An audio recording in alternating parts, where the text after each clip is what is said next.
slide we have shown only two fields, the sequence number and the acknowledgement number. The sequence number is fairly easy to understand. It's the number of the bytes that are in the packet.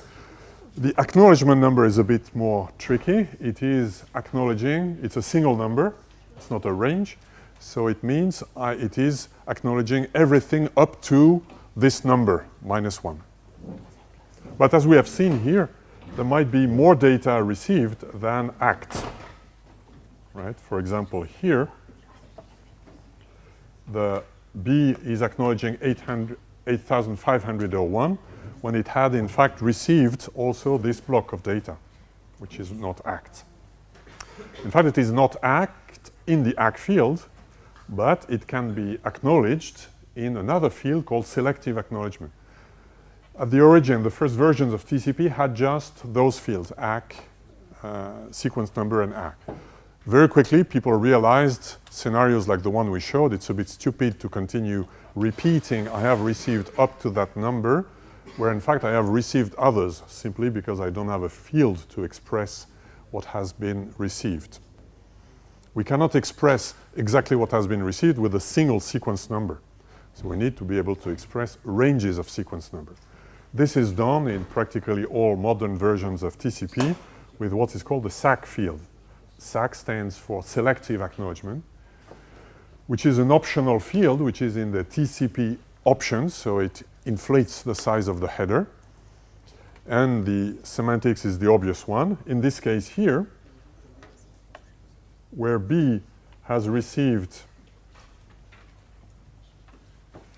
one block of 500 bytes out of order, then it will acknowledge by saying, I have received everything up to this number. It's like before. Plus, I have also received an out of order block, which is 9,501 to 10,001. There can be, depending on the implementations, in my recollection, there are up to 3 SAC blocks. So you don't expect to have an arbitrarily long header. There can be up to 3 ranges of non-consecutive things. Of course, now this will help A, if the acknowledgement is not lost, which is the case here. It will help A in knowing what to do. Now, of course, A knows that the block 8,500 to 9,500, so those 2 blocks were not received. So it will try to retransmit it. And when sending it, so here I'm showing an example where the 2 blocks are sent in one packet. Right? If you look carefully before, there were always blocks of 500 bytes in each of those packets.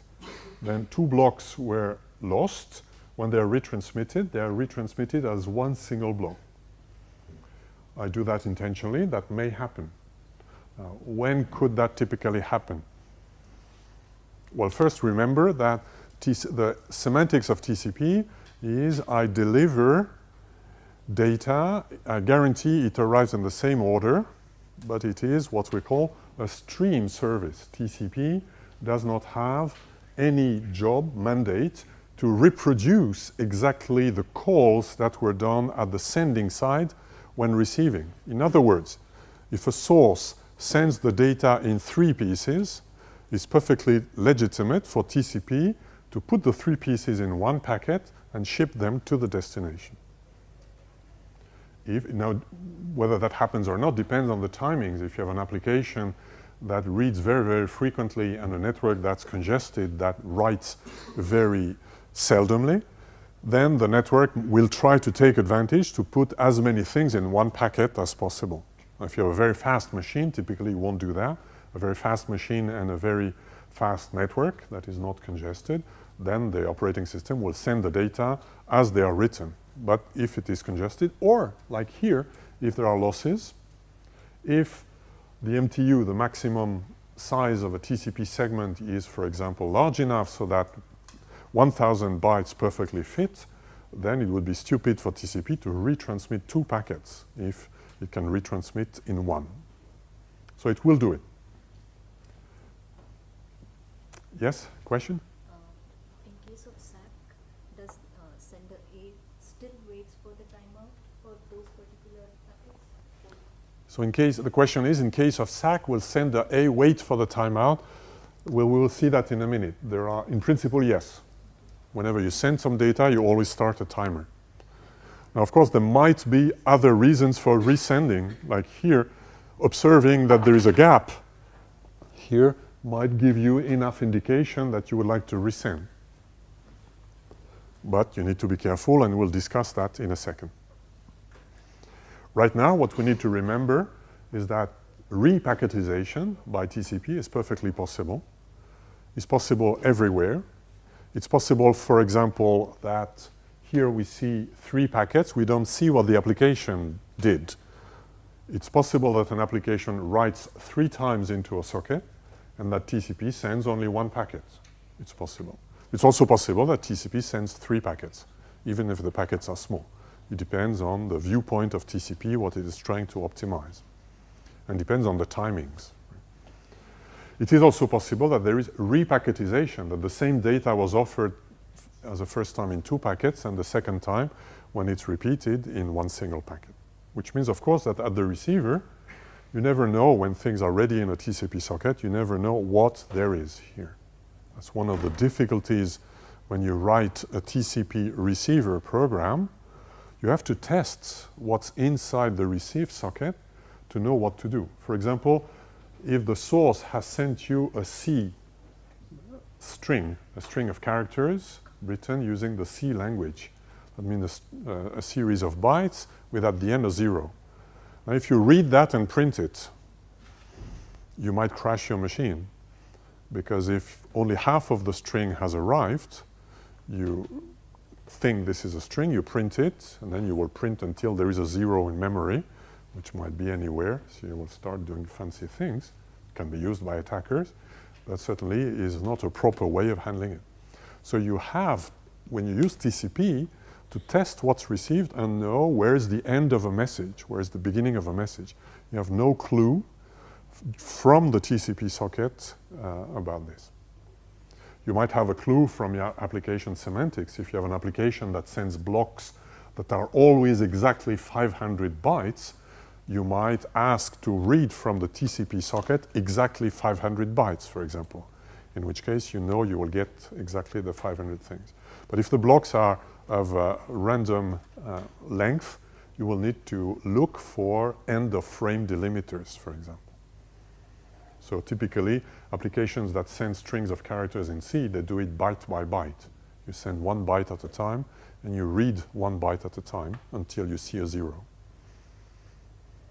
So that is the downside of the stream service. So we've seen that UDP is complex because you need to handle the recovery of messages, but we see that TCP, after all, is not that easy as well. You don't need to repeat the messages, but you need to do other things. This is why if you have just 1 message to send, like a DNS resolver, you don't bother doing it with TCP, you do it with UDP. If you send an entire file that is 1 gigabyte, then you do it with TCP.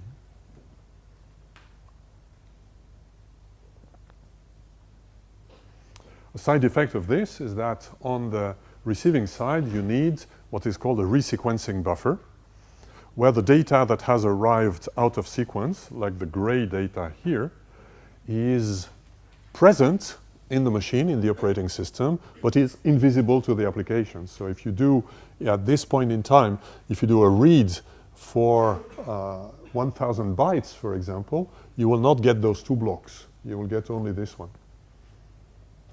with an information that I could give you only 500 bytes. Only when the loss has been repaired is the entire block of 2,000 bytes here made visible to the application.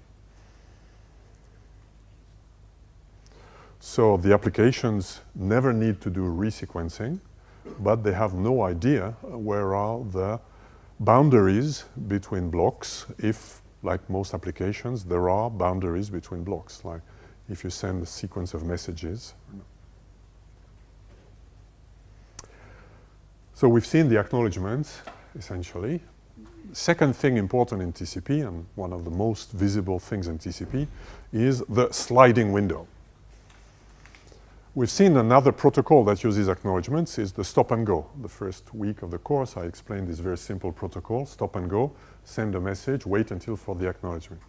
TCP doesn't do that. TCP, as we have seen in all those examples, allows to send more than one block of data and is able to wait for more than one, for the acknowledgement of more than one blocks. So this is because we want to avoid the performance drawbacks of the stop-and-go protocol. We've seen that the stop-and-go protocol works well only in some specific cases where essentially the network latency is very small compared to the throughput you have. So that the time you waste waiting for acknowledgement is negligible compared to the time you spend sending data. If you, for the web applications and others, typically the network latency might be large. That's the time to reach a server, perhaps in the US, with all the waiting times in all intermediate systems, it can be tens of milliseconds. So we allow parallel transmission of several blocks. Now, if we just allow the parallel transmission of several blocks, we can have a symptom like this one here. We need a receiving buffer. Here I'm showing a hypothetical application that is not TCP, that would allow a source to send application without as it wants, but guarantees in-sequence delivery. Then, in order to guarantee the in-sequence delivery, we need to put data in a receive buffer. And here I'm simplifying things by putting packet numbers. Remember, TCP doesn't number the packets, but the bytes. But here, to simplify, assume we number the packets. And assume packet 0 is lost. Then what will this application or this system do? It will store in the buffer all the data until the loss of 0 is repaired. Now, if you have bad luck and packet 0 is lost several times after being retransmitted, a rare event, but something that may happen, depending on the loss rate. If the loss rate is high, it might not be so rare. And what you see is the packet, the resequencing buffer will need to have essentially an infinite size. The amount of data in the receive buffer might grow unbounded because we allow the source to transmit until packet 0 is repaired. Of course, that will cause problems. All systems have finite buffers. Typically, those systems are operating systems buffer. They are in the low memory in Linux systems, so they're in the kernel memory. They are not large amounts. So what will happen if this becomes full? The source continues to send, and then you will drop some data. Which one do you drop? The oldest, the youngest, you don't know, but you will drop some data. And it's highly inefficient because the source is sending data that cannot be received at the destination because the destination is full. So that's the first instance of the problem that is called flow control. We will see it again in a few minutes. So you want to avoid this. So essentially, you need to signal to the source what's the max number of packets I can have in the receive buffer.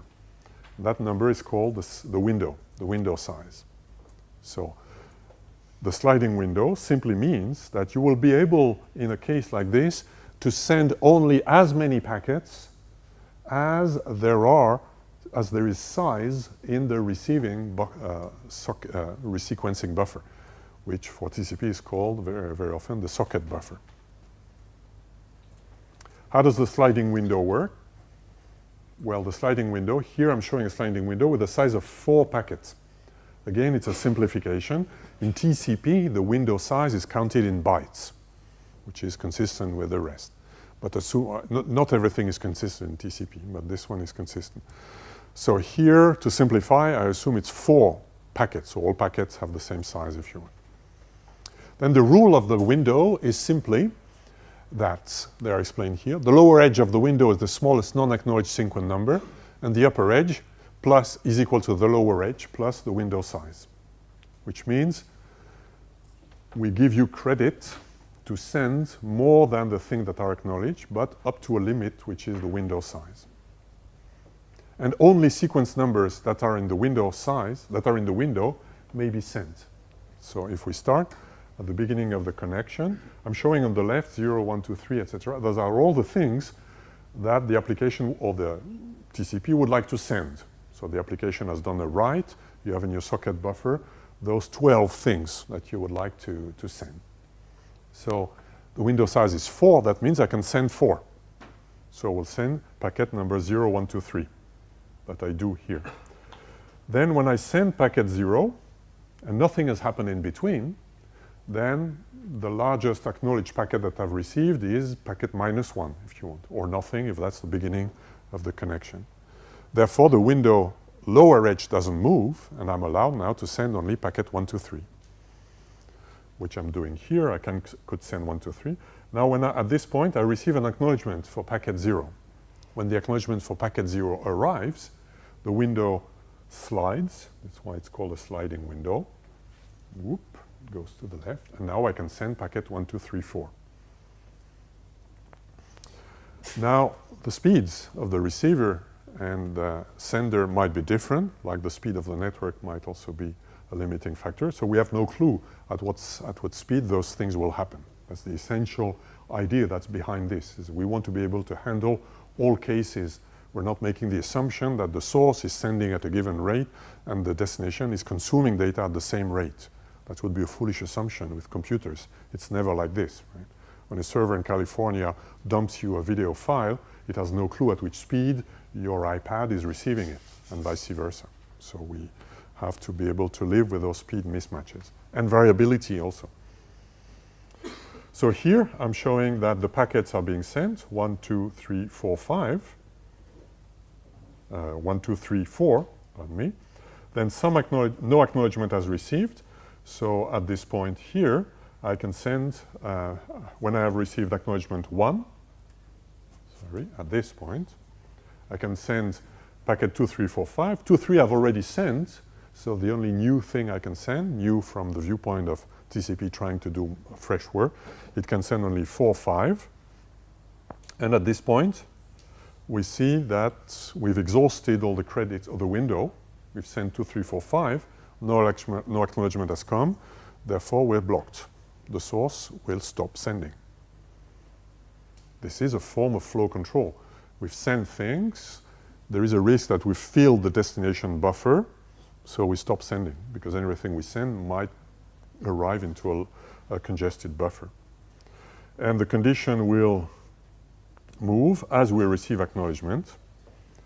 And then in the second phase of this cartoon, we see that the destination sends regularly, consumes the data, or sends the ACKs regularly, and one at a time, which allows the source to send also one at a time. So it will send one packet at a time here. That's a possible timing. Everything is possible, but this is one possibility. Those are the rules of the sliding window. So the sliding window has been defined to protect the resequencing buffer at destination. Yes? Is this size fixed? No, we will see that it is signaled by a TCP machine to the other end.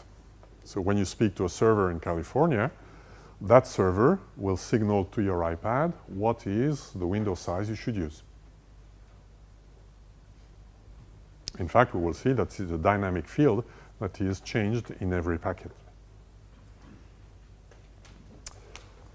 A small poll to see if things are well received. Here is a small animation or a continuation of the previous.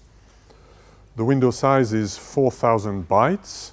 Every packet is 1,000 bytes. Everything was started at time T0. And here are the things we have received. So we have received here, for example, an acknowledgement. Acknowledgement 1 SAC equal 1. Well, the SAC would not be needed.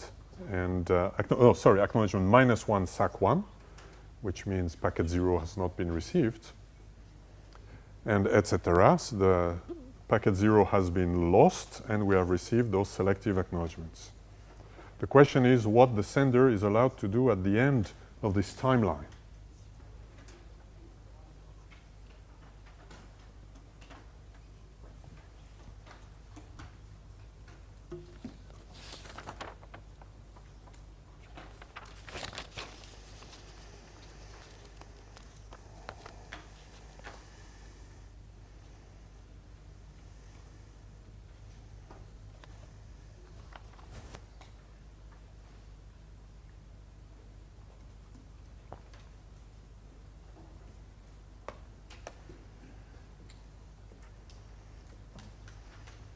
5 more seconds.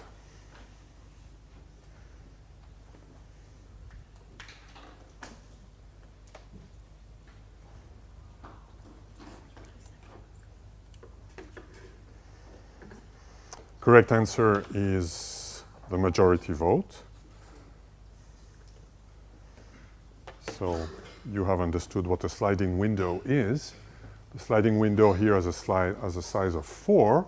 Wherever there is a SAC or not, in fact, the SAC field doesn't play a role, because what matters for the sliding window is only the bottom of the window, which is given by the AC field.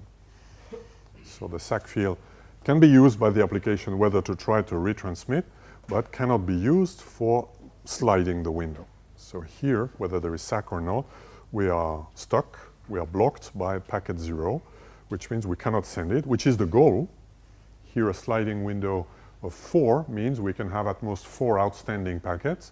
We could do a little optimization. We could give a window of 3 if we know all the packet sizes are exactly 1,000.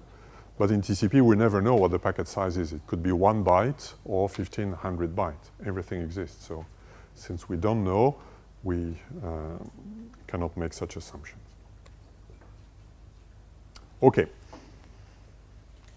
So TCP uses a sliding window to protect the receiving buffer size. That's a function that we call flow control. But that's not sufficient. Having a fixed window size, or even having a sliding window with a fixed window size, is not sufficient to limit the buffer size at the receiver. And the reason is that there is usually the machines are usually a bit schizophrenic. There is the TCP and the application. And apart from very, very specific systems on a chip that can have a monolithic application like a sensor that uses TCP and everything is hard-coded in silicon. But usually, otherwise, the timings of the application and of TCP are disconnected. And a given operating system is serving a large number of applications. Even if there's only one application, if you look at the number of processes that run on any machine, it's flabbergasting to see all the things that are happening in the background. In particular, we cannot make the assumption that the application is fast enough to consume the data. So here is an animation showing what would happen with a window size of 4,000 bytes and one packet being 1,000 bytes. Then we might still have buffer overflow, but because the application is slow to read. For example, here I'm showing a network that works perfectly well, a relatively slow receiver and slow sender, but they're synchronized, they send at the same speed. This guy sends one packet, this guy receives it, there's no loss, it's acknowledged. But the application hangs, right? It's PowerPoint with clicker and online responseware, then it hangs, then the application accumulates and is not read. What should you do as an operating system? Well, same thing. If the buffer is full, you will lose data. Right? Write to the disk. Write to the disk, but then that means calling the disk, means doing another application, right? So typically you won't write to the disk because you're just exacerbating the problem, right? It's like in a colloq, you have somebody who never cleans his stuff, so you give him more space to have all his garbage and say, no, you don't want this. You want the garbage to be contained. So here there's a problem with the fundamental problem is we should flow control the source. There's no point sending all that stuff if this application waits so long to receive it. Of course, it depends on the semantics. If the application is receiving a video file, the application is not the reader, but is the one that's storing it on disk, right? But if the process that collects the data to store it on disk is unable to process the data, then it's better to slow down the source rather than hog everything here. So that's one of the principles of system design. You want to push things to the source as much as possible. So if we do nothing, a slow application could cause buffer overflow. Now, we could do things. One thing we could do could be to delay the acknowledgement. We can say instead of acknowledging a packet as soon as it has arrived, I could acknowledge it when the application has consumed it. That would solve the problem. However, that would create another problem. If the application is slow, that will delay the acknowledgement. Then the acknowledgement serves the purpose of detecting whether a packet is lost or not. Now, if an application is slow to read, it might take a minute for the application to consume the data. So that means the timeout you will need to set to know whether a packet is lost might become of the order of a minute, which is not good because in the internet, a minute is a huge amount of time. A packet that has not been received and acts after a minute is certainly lost somewhere in the internet.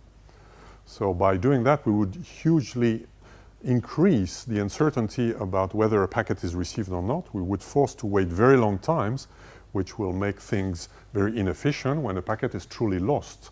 If you lose one packet now, don't react before a minute, that would be bad. So we don't want to do this. Instead, what we do is to constantly adjust the window size by using what is called a window advertisement, that is sometimes called a credit system, where in TCP, in every acknowledgement, there is an acknowledgement field, plus there is a window size that indicates what is the currently available space at the receiver. So in a case like this one, this would never occur because here, when this buffer is full, if I have 3 or 4 packets in the buffer, I would send a window size of 0. I would send to the source, I'm sorry, I have no buffer for you, which will stop the source. That's flow control. Flow control is about slowing down someone in order to prevent flooding me. So if we continue our exploration of Wiresharks of TCP, here is what we might see. We might see here an application that has a window size that varies between 2 at the origin, then it becomes larger, it becomes 4, then at some point it becomes 0, and if it becomes 0, that means we're stopped here. We're stopped until we receive a new message with a larger window size. Again, here to simplify, I have window size that are integers, numbers of packets. In TCP, there would be a number of bytes, so there would be 4,000, or in fact, they never round. You will never have a nice multiple of 1,000. Here is the right-hand side of this. Why would that happen? Why would, at this point, why would we send a window size of 0? Where here are all the packets that have been received. Here are the packets that are available to be read by the application. And here are the black arrows are the application reads. So at some point, the application reads some data, consumes packets number 1 and 2. Then more data has arrived. 3, 4, 5, 6 have been acknowledged. So the source knows they've been received. I'm not trying to resend them now.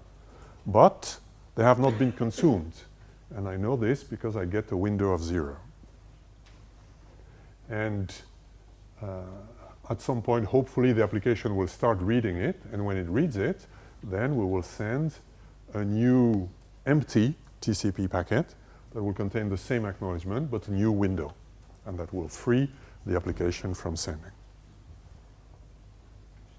This is the dynamic window size, or also called credit system, which is also called the flow control mechanism of TCP. Of course, you need to be careful. If you send a window size of 0, what might happen? Well, if this packet is lost, for example, then you've blocked the source forever, right? We would have a deadlock because you've sent an ACK with a new window. This one has not received it, so it's not sending anything. Since you don't receive anything here, you don't send ACKs anymore. So you've broken the connection. So you need to avoid this deadlock. How would you avoid it? You send a timeout at the source or at the destination? At the destination, which means here? Well, I would put it here, because that might be a web server. You don't want web server to do too many things. Right? This is your web client. So your web client is more available to do complex things than the web server. So you will do the a timeout here. If you receive a window of 0, which means if you're stopped, the rule says that after some time, a short amount of time, you're always allowed to send at least 1 byte. So what the application will do after that, after a short time, in fact, if this is lost, it will send 1 byte of data. Now, if the window is still 0, it will receive an ACK for 0 again. Perhaps this byte is lost, perhaps not. 1 byte is small, perhaps you have some space to put it in. But in worst case, you've lost 1 byte, no big deal, if you're transferring a video file anyhow. But then you will have a confirmation whether the window size was still 0. So you refresh that information.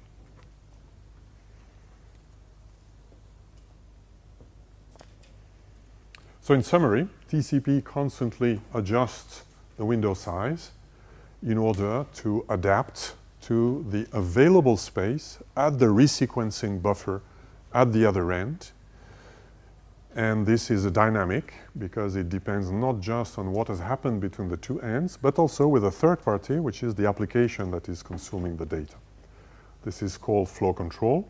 I repeat that flow control is about adapting, adjusting, synchronizing the source rate to the destination rate, approximately. Of course, it's not in continuous time, but approximately over time, we make sure that the source will send exactly what the destination can consume.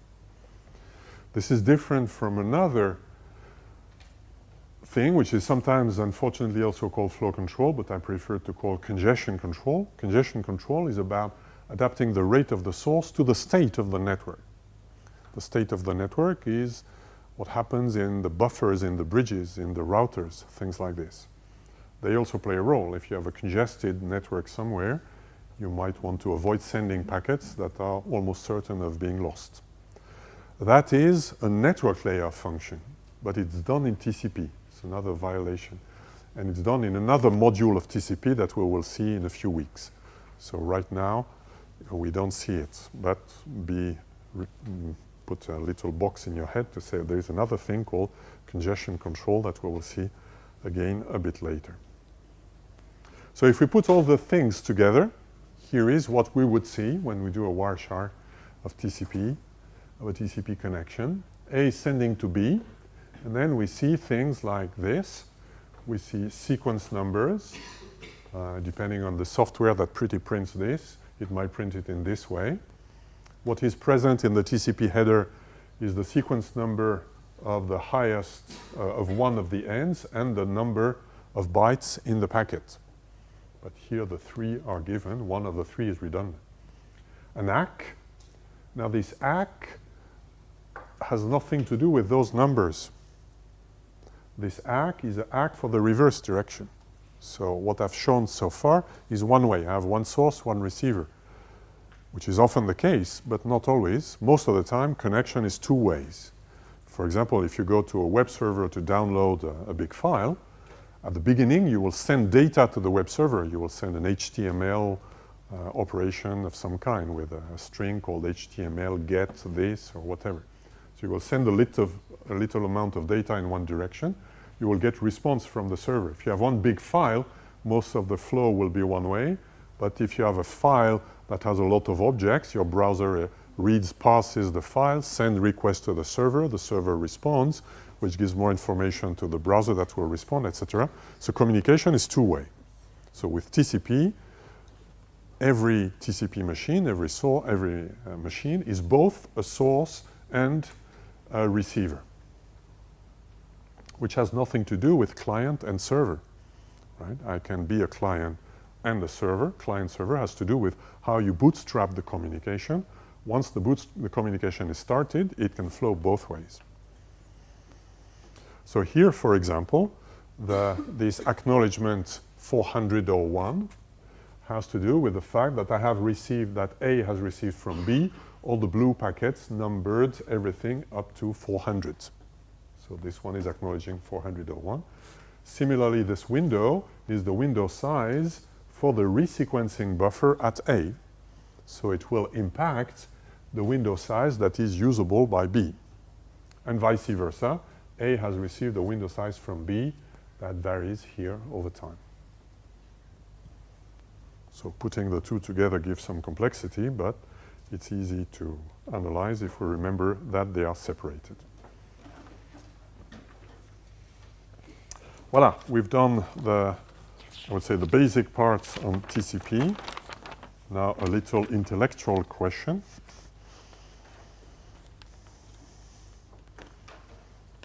A little math quiz. I'm assuming here I have a source and a receiver.